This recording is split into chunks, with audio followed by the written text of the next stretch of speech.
So next topic is the sequence object. ठीक है, so what is the sequence object? Basically sequence object जो है वो आपके पास SQL Server 2012 के अंदर इंट्रोड्यूस हुआ था. A sequence object is used to generate a number sequence. यानी अगर आप कोई अपनी सीक्वेंस जनरेट करना चाहते हैं, ठीक है, यानी आप बोलते हैं कि भाई हम चाहते हैं हम अपनी सीक्वेंस जनरेट करें और उसके हिसाब से वैल्यूज इंसर्ट हो. So sequence object is one of the new feature introduce in the SQL Server 2012. A sequence is a user-defined object. As its name suggests, it generates a sequence of numeric values according to the properties with which it is created. So basically, a sequence object क्या है? User-defined object है. जैसा इसका नाम बता रहा है आपको कि यहाँ पर हम एक sequence of numeric values generate करते हैं जिसको हमने जिस प्रॉपर्टीज के साथ क्रिएट किया होता है, यानी हम इसके साथ कुछ प्रॉपर्टीज एसोसिएट करते हैं, तो जिस प्रॉपर्टीज के साथ हमने उसको एसोसिएट किया होगा वो उसी तरह से आपके पास बिहेव करेगा. और ये थोड़ा बहुत सिमिलर होता है आइडेंटिटी कॉलम के थ्रू. आइडेंटिटी कॉलम की तरह सिमिलर होता है, लेकिन इसके दरमियान थोड़े से डिफरेंसेस है जिसको हम थोड़ी देर में आगे डिस्कस करेंगे. ठीक है, सो जो सबसे इम्पोर्टेंट चीज आपको ध्यान में रखनी है कि it is not limited to a column और table but it is scope to an entire database. जैसे कि मैंने आपको बताया था कि भाई आइडेंटिटी तो हम किसी पर्टिकुलर टेबल के कॉलम के ऊपर लगाते थे और वो उसी टेबल के लिए मखसूस हो जाती थी, यानी उसी टेबल पे काम करती थी. जबकि आपके पास सीक्वेंस एसक्यूएल सर्वर के अंदर क्या होती है? सीक्वेंस जो होती है वो एक स्कोप है और उसका मतलब क्या है? स्कोप का मतलब क्या है? वो इंटायर डेटाबेस के लिए, यानी अगर आपने एक सीक्वेंस जनरेट किया है, एक सीक्वेंस ऑब्जेक्ट बनाया है, तो आप अपने डेटाबेस में इंटायर डेटाबेस के अंदर किसी भी टेबल के अंदर उसको यूज कर सकते हैं, यानी इंसर्ट करते वक्त यूज कर सकते हैं और जो है और डिफरेंट वैल्यूज के लिए उसको यूज कर सकते हैं जैसे आपने उसको बनाया होगा, जिस काम के लिए, जिस पर्पस के लिए. ठीक है, सो सीक्वेंस बनता कैसे है? और सीक्वेंस जो भी बनता है वो न्यूमेरिक वैल्यूज पे बनता है. एक और चीज आपको जो ध्यान में रखनी है कि आप जब भी सीक्वेंस बनाएंगे तो उसके अंदर जो है वो न्यूमेरिक वैल्यूज ही होंगी, यानी वो इंटीजर होगा या फ्लोट होगा या न्यूमेरिक. जितनी आपके पास एसक्यूएल सर्वर डेटा टाइप मौजूद है उन्हीं के थ्रू जो है वो आप सीक्वेंस ऑब्जेक्ट क्रिएट कर सकते हैं. अब सीक्वेंस बनता कैसे है? तो आप सबसे पहले लिखते हैं क्रिएट सीक्वेंस और उसके बाद जो है सीक्वेंस का एक नाम देते हैं. ठीक है, उसके बाद आप जो है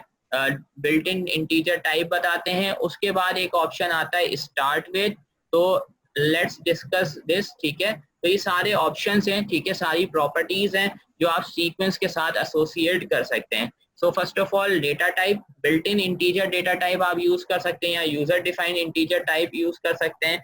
तो डिफॉल्ट जो डेटा टाइप इसके अंदर यूज होती है वो है बिग इंट. ठीक है, यानी अगर आप सीक्वेंस बनाना चाह रहे हैं इंटीजर के लिए तो आप जो है वो इंटीजर डेटा टाइप वहाँ स्पेसिफाई कर देंगे. लेकिन अगर आपने स्पेसिफाई नहीं करी डेटा टाइप, अगर आपने सीक्वेंस के अंदर डेटा टाइप स्पेसिफाई नहीं की, तो ऑटोमेटिकली जो डेटा टाइप अलाउ हो जाएगी सीक्वेंस को वो कौन सी होगी? वो आपके पास बिग इंट हो जाएगी. ठीक है, यानी अगर आपने सीक्वेंस को कोई डेटा टाइप अलाउ नहीं की तो ऑटोमेटिकली जो डेटा टाइप अलाउ हो जाएगी वो कौन सी हो जाएगी? Big integer. स्टार्ट विद, तो उसके बाद क्या होता है आपके पास? स्टार्ट विद की प्रॉपर्टी, यानी सीक्वेंस को स्टार्ट कहाँ से करना है, किस नंबर से स्टार्ट करना है.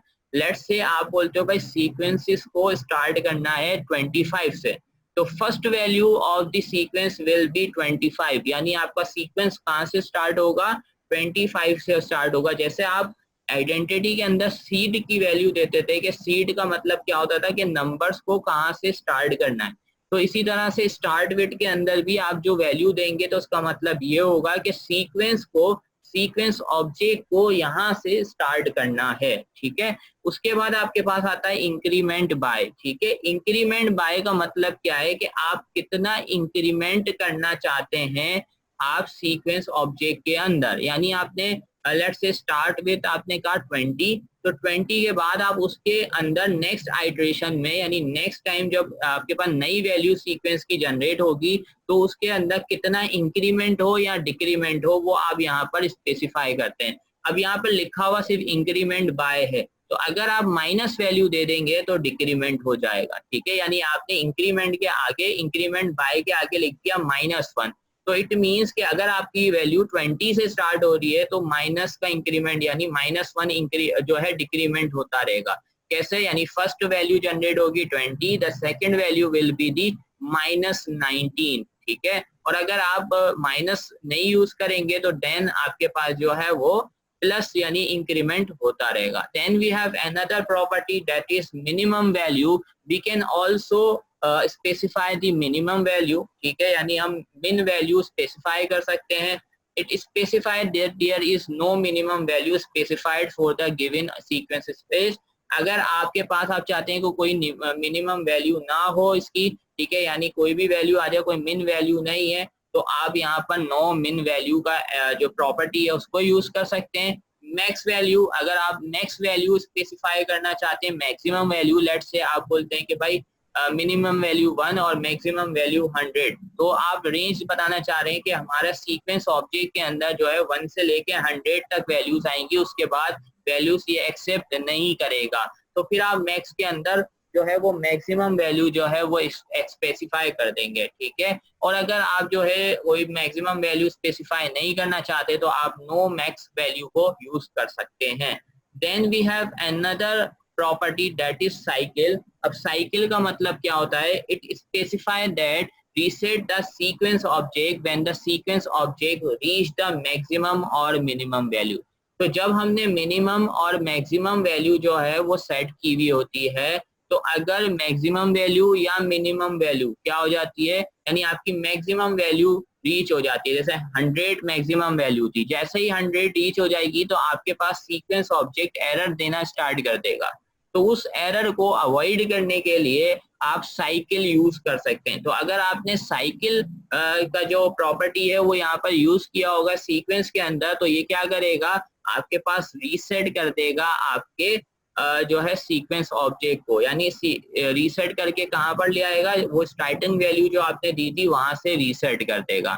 अगर आपने नो साइकिल यूज किया हुआ है तो फिर आपके पास यहाँ पर एरर आएगा। मकसद जैसे ही मैक्सिमम वैल्यू रीच हो जाएगी तो आपके पास एक एरर आएगा कि आपके पास मैक्सिमम जो वैल्यू है वो रीच हो चुकी है, और बाय डिफॉल्ट आपके पास नो साइकिल जो है वो ही स्पेसिफाई होता है सीक्वेंस के ऊपर। Then we have cache and no cache.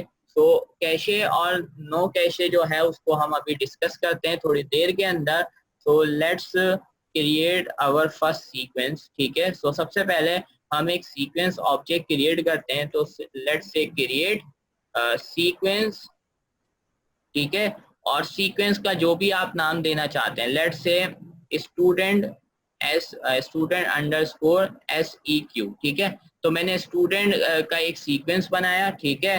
अब सीक्वेंस के बाद देखो मेरे पास यहाँ पर, जैसे कि मैंने आपको बताया कि सीक्वेंस के बाद आपको क्या देना होता है, फिर एज का कीवर्ड यूज करना है, ठीक है। और उसके बाद ये प्रॉपर्टीज स्पेसिफाई करनी है, ठीक है। तो सबसे पहले एज कीवर्ड, उसके बाद डेटा टाइप, ठीक है, आपने बोल दिया इंटीजर, ठीक है। अब यहाँ पर आपने बोला स्टार्ट विथ, ठीक है। तो सबसे पहला एट्रीब्यूट आपके पास क्या, मतलब प्रॉपर्टी क्या है, स्टार्ट विथ। कहाँ से स्टार्ट करना है, हमने कहा 1 से स्टार्ट करो, इंक्रीमेंट बाय 1, ठीक है।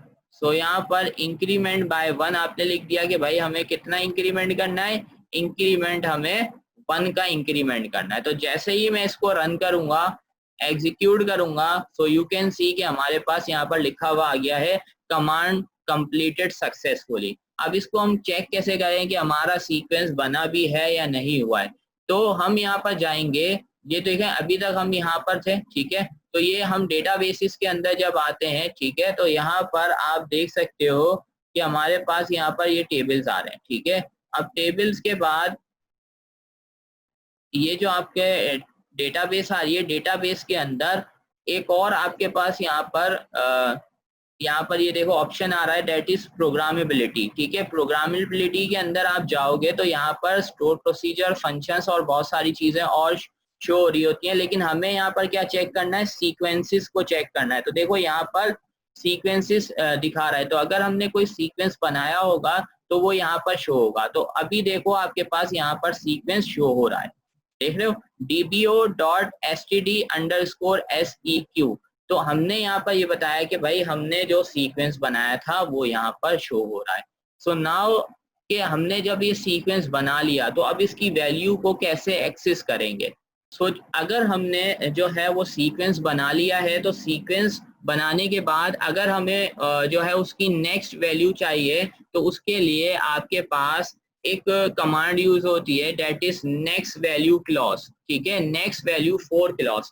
ठीक है, सिलेक्ट कमांड के साथ, सिलेक्ट क्यूरी के साथ आप यूज करेंगे नेक्स्ट वैल्यू फॉर, और उसके बाद सीक्वेंस ऑब्जेक्ट का नाम देंगे तो आपके पास जो है वो उसकी नेक्स्ट वैल्यू यहाँ पर प्रिंट कर देगा।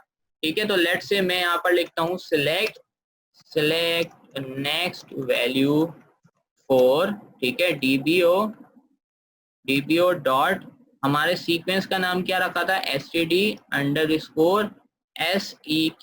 ठीक है, सो अब देखना मैं यहाँ पर इसको एग्जीक्यूट कराता हूँ।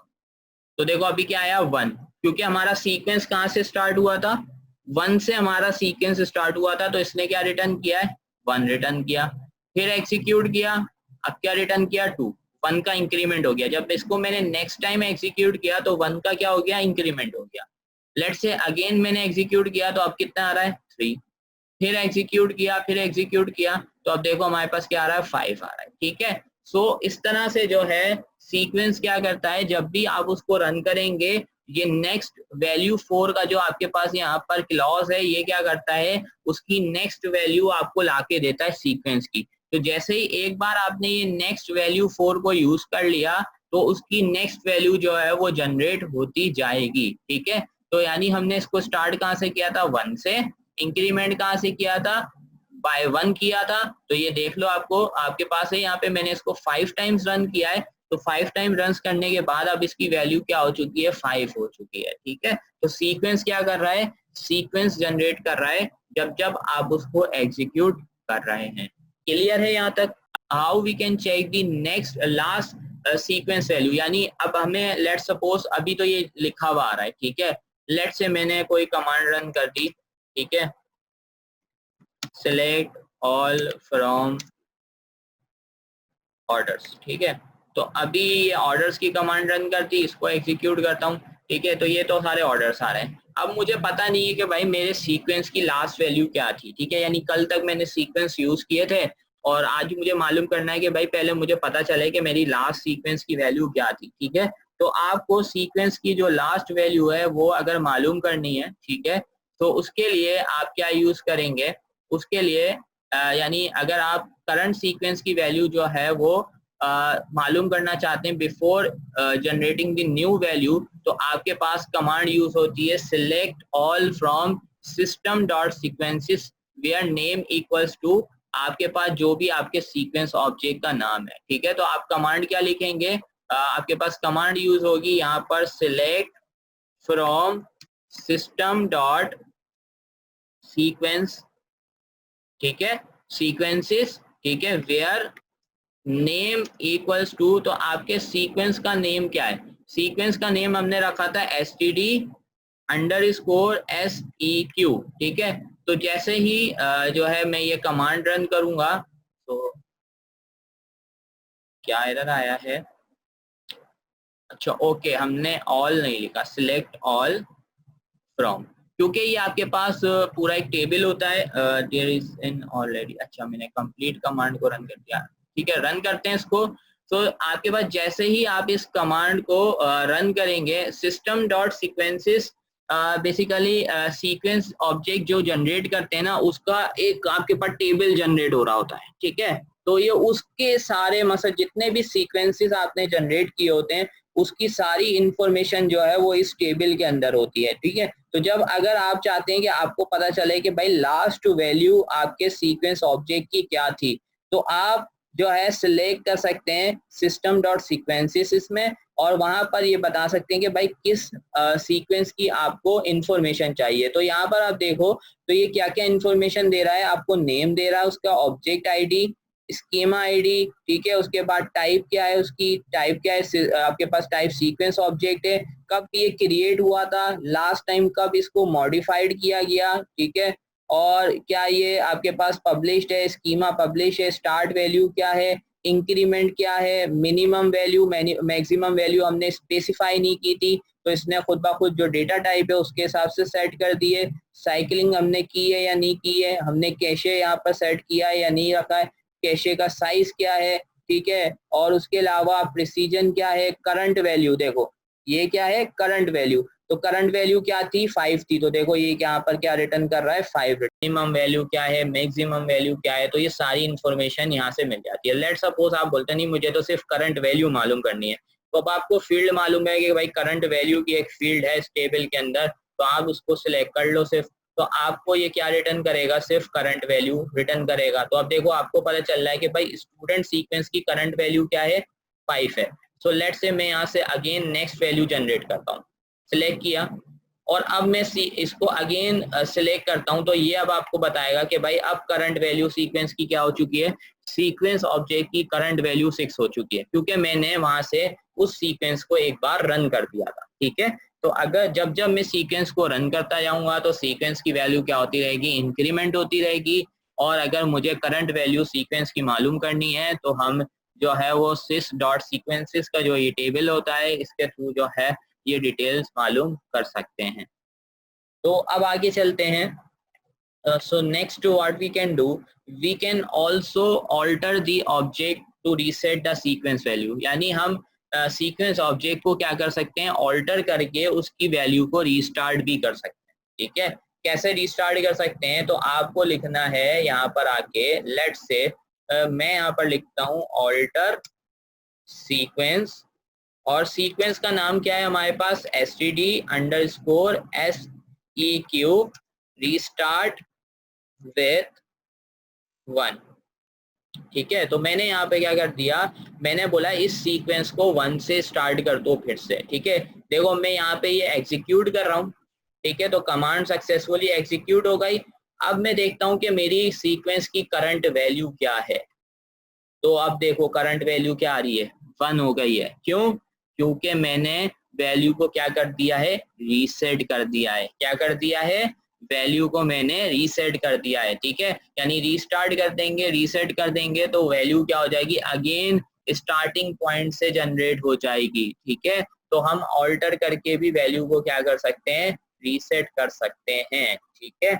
उसके बाद हम क्या कर सकते हैं, लेट्स से हम जो है डेटा इंसर्ट करवाना चाहते हैं with the help of using the sequence object. Let's say we have a table, तो मैं यहाँ से ये टेबल कॉपी कर रहा हूँ जस्ट क्योंकि आपको समय टेबल बनाना हमें आता है, ठीक है, तो इस वजह से मैं जो है वो टेबल को जल्दी जल्दी यहाँ से क्रिएट कर रहा हूँ और ये कोड मेरे पास लिखा।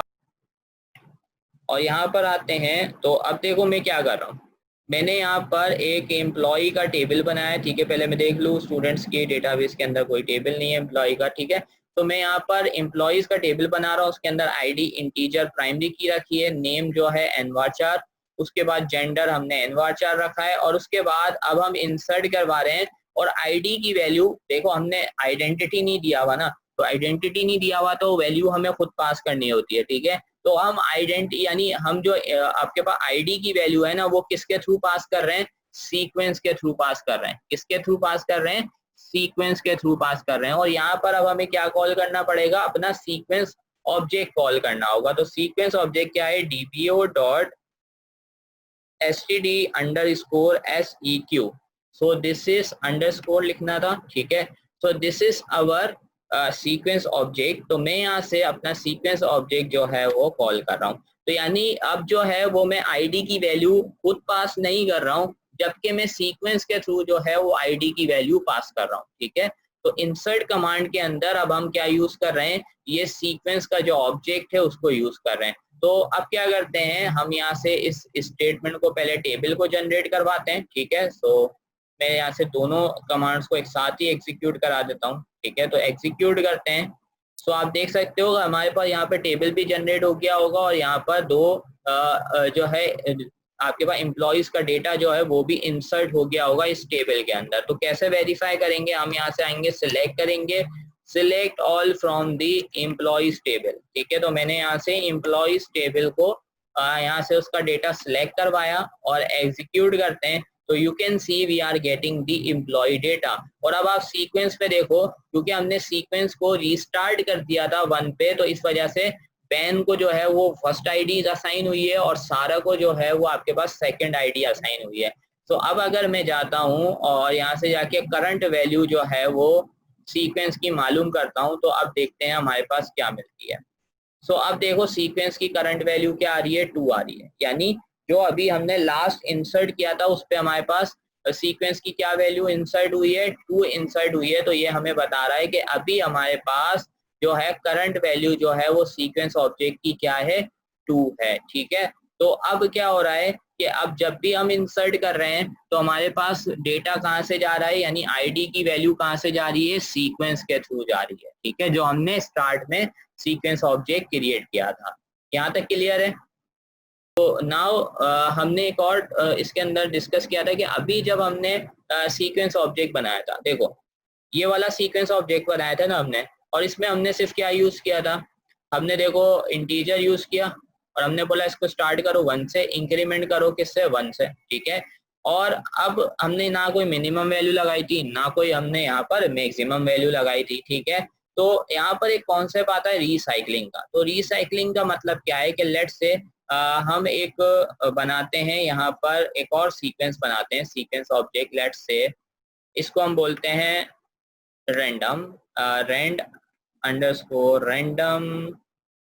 Underscore sequence. ठीक है, तो हमने एक रैंडम सीक्वेंस बनाया है और उसको हम बोल रहे हैं स्टार्ट हो 10, स्टार्ट हो ये आपके पास लेट से 100 से, इंक्रीमेंट हो उसके अंदर 10 का, और इसकी मिन वैल्यू होगी मिन वैल्यू 100 और मैक्स वैल्यू इसकी होगी 150।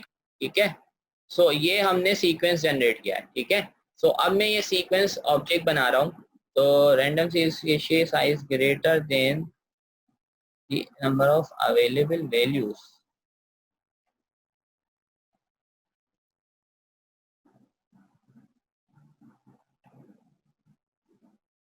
कहाँ पर मिस्टेक आई है, लेट्स से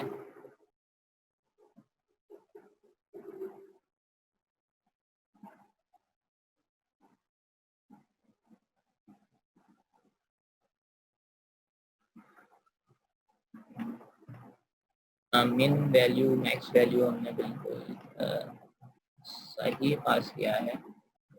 नाम चेंज करता हूँ उसका, सीक्वेंस दे देते हैं इसको st_seq, ये नाम देते हैं। Let's see, cache size greater than the number of available values, start with 100, increment by, यहाँ क्यों एरर आ रहा है, अच्छा लेट्स से पुराने वाले को ही हम ने यहाँ पर इंटीजर तो यूज किया है, पुराने वाले को ही हम यहाँ पर ऑल्टर करते हैं एक मिनट और फिर देखते हैं। dbo डॉट पुराना वाला जो हमारे पास अभी हमने बनाया था सीक्वेंस, इंक्रीमेंट बाय 10 और मैक्सिमम और मिनिमम वैल्यू सेट कर दी, एग्जीक्यूट करते हैं, मस्ट बी,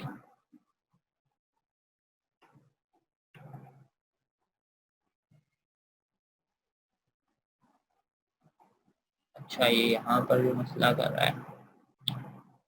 चलो हम एक काम करते हैं, हम बोल देते हैं 1 से स्टार्ट होगी और 10 तक मैक्स वैल्यू कर देते हैं, इंक्रीमेंट 1 का ही रखते हैं। ठीक है, ऑल्टर करते हैं, एग्जीक्यूट करते हैं, और यहाँ पर भी हमारे पास कैशे साइज का इशू आ रहा है, नंबर ऑफ अवेलेबल वैल्यूज, इनके ये प्रॉब्लम क्यों आ रहा है, sequence object cache size is greater than, क्या हमारे पास ये क्रिएट हो गया है, प्रोग्रामेबिलिटी, अच्छा सीक्वेंस हमारे पास जनरेट हो गया है, लेकिन जो है वो ये कोई एरर नहीं है, ये जस्ट अ वार्निंग आपके पास आ रही है। ठीक है, इस वार्निंग को भी डिस्कस करेंगे। सो लेट्स से मेरे पास अब जो है वो 3 सीक्वेंस आ गए। ठीक है भाई, तो लेट्स से मैं यहाँ से कॉपी करता हूँ और नीचे जाता हूँ सो लेट्स से मेरा जो मैंने सीक्वेंस जनरेट किया था रैंडम वाला, रैंडम अंडरस्कोर SEQ, तो हम इसकी करंट वैल्यू पहले मालूम करते हैं क्या आ रही है। सो करंट वैल्यू इसकी आ रही है 100, ठीक है, क्योंकि सीक्वेंस कहाँ से स्टार्ट करना था, 100 से, ठीक है। और इसके अंदर हमने इंक्रीमेंट कितना करवाया है, हमने इंक्रीमेंट करवाया है, आपको पता है कि हमने इंक्रीमेंट इसमें करवाया है 10 का। तो नेक्स्ट वैल्यू 4, ठीक है। तो इसके बाद हमने क्या लिखना है, नेक्स्ट वैल्यू 4, उसके बाद आपके पास DPO डॉट आपके ऑब्जेक्ट का नेम, तो ऑब्जेक्ट का नेम क्या है, रैंडम अंडरस्कोर SEQ, ठीक है। तो मैं यहाँ से इसको रन करता हूँ और हम इसको एग्जीक्यूट करते हैं। तो देखो 100 आ रहा है, नेक्स्ट टाइम एग्जीक्यूट करूंगा 110 हो गया, फिर एग्जीक्यूट करूंगा 120 हो गया, तो 10 का इंक्रीमेंट हो रहा है, 130, 140, 150। अब देखो ये यहाँ पे 150 पे पहुंच गया। 150 के बाद जैसे ही मैं एग्जीक्यूट करूंगा I will get the error. अब मेरे पास एरर क्यों आ रहा है, क्योंकि ये बता रहा है कि भाई आपका जो सीक्वेंस ऑब्जेक्ट है ना, उसकी मैक्सिमम वैल्यू जो है वो अचीव हो गई है।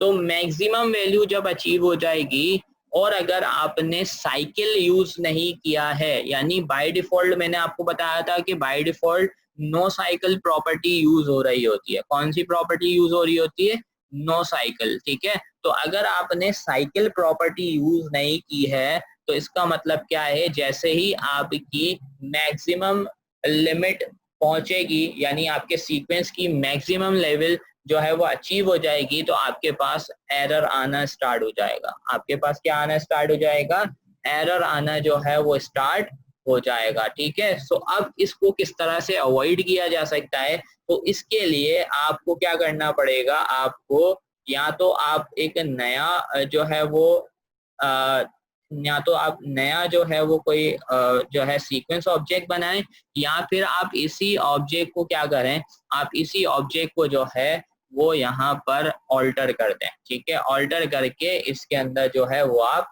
स्पेसिफाई कर सकते हैं। तो लेट्स से मैं बोलता हूँ ऑल्टर सीक्वेंस, तो हम यहाँ से ऑल्टर कर लेते हैं। ऑल्टर की मेरे पास यहाँ पे क्यूरी लिखी हुई थी, तो मैं इसको ऑल्टर कर देता हूँ। ऑल्टर में जाके मुझे ऑल्टर करना है भाई DPO dot random underscore SEQ, उसको मुझे करना इंक्रीमेंट बाय 10, मिन वैल्यू 100, मैक्सिमम वैल्यू 150, और यहाँ पर मैंने यूज करना है साइकिल। क्या यूज करना है, साइकिल, ठीक है। तो अब मैं जाता हूँ और इसको एग्जीक्यूट कराता हूँ। देखो कमांड आपके पास एग्जीक्यूट हो गई, और उसके बाद अब देखो मैं यहाँ से सिलेक्ट करता हूँ नेक्स्ट वैल्यू, ठीक है, एग्जीक्यूट कराता हूँ, तो फिर से आपकी वैल्यू क्या हो गई, 100 हो गई। मैं फिर एग्जीक्यूट करता हूँ 110, फिर एग्जीक्यूट किया 120, 130, 140, 150, ठीक है। अब देखो अब मैंने इसको साइकिल इसके साथ यूज किया हुआ है, क्या यूज किया हुआ है, साइकिल यूज किया हुआ है, और यहाँ पर अब 150 आ चुका है, यानी अब जब इंक्रीमेंट होगा तो क्या वैल्यू आनी चाहिए, 160। लेकिन 160 तो हमने यहाँ पर रेंज लगाई भी, हमने बोला कि भाई मैक्सिमम 150 आ सकती है, उससे बड़ी वैल्यू नहीं आ सकती, ठीक है। तो फिर क्या होगा, अब यहाँ पर अब पहले जब हमने इसको रन किया था तो इसने हमें एरर दे दिया था, लेकिन अब जब हमने साइकिल यूज किया है तो it will not give the error.